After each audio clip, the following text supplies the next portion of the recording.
Ne koromgo juang jatend duond bura mar Wiper Kalonzo Musyoka winjo kanyo koniano ni nyaka ket e tim report mano mar NADCO kata bed nitiere doho maduong' mano mar Kiambu ma bende koro no suspend implementations of the report mano kaluwore kod jal moro nosetero ywak mare ni nitiere moko kuom weche manego bed ni ing'iyo. Nyaka sani king'iyo kata mana tim mar jokanyo auchiel, adek kowuok e kweth mar Kenya Kwanza, adek kowuok e kweth mar Azimio madwaro nono wacho mano mar NADCO. En ang'o mosebedo katimore nikech koro chal ka gima jo Kalonzo gene neno ni report ma kamano iywayo. Lakini Wendy achak kodi weche motenore kod siasa mar NADCO.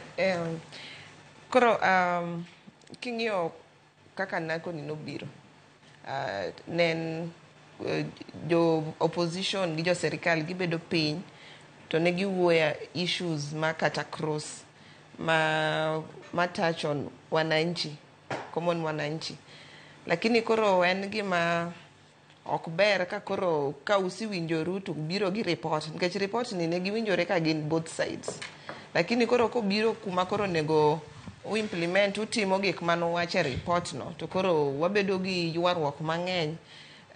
To kineno ka weche mane giwuoye achiel kuom gi wach IEBC no.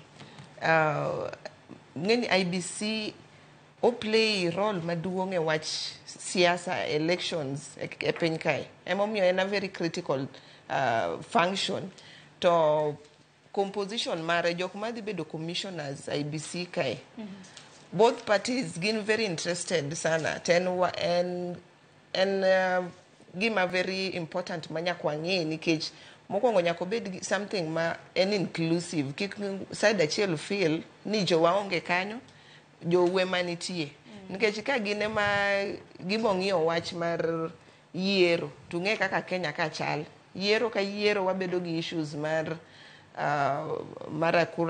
kura nokwal, mara ni sijui ballot papers otimre nade, weche mang'eny mabiro ga gi wach elections. Emomiyo composition mar IEBC ni nyaka ng'iye maber, nyaka obed both sides, Kenya Kwanza gi opposition gite nyaka nikech ne kane giwinjore ma gibiro gi report ni matene ni en gima both sides no winjore. Koro ok anya understand gimomiyo koro implementation mare koro side achiel lokore.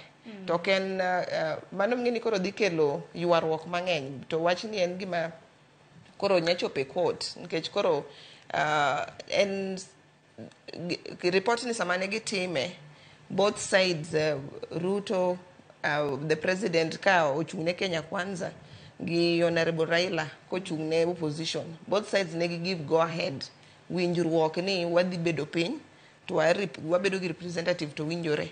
Koro awinjre gi Kalonzo kowuoye wach mar nyaka ging'i kaka gidhi implement report, nikech ok unya bedo ni uwuoyo udhi to bedo piny to onge gima utimo bang' mano. To kung'iyo before report ndalo mane koro gidwa bedo piny no, Kenya was burning, jine tho, ne nitie demonstrations, people were angry. Mane penjo maduong' dibeni wabro bedo kwa chakwa neno ka ng'anyo moro timre nikech kaluwore kod Kalonzo Musyoka wacho ni implementation kata mana koko ket gini tim gibro bedo kendo ka gidhi e ng'anyo. Lakini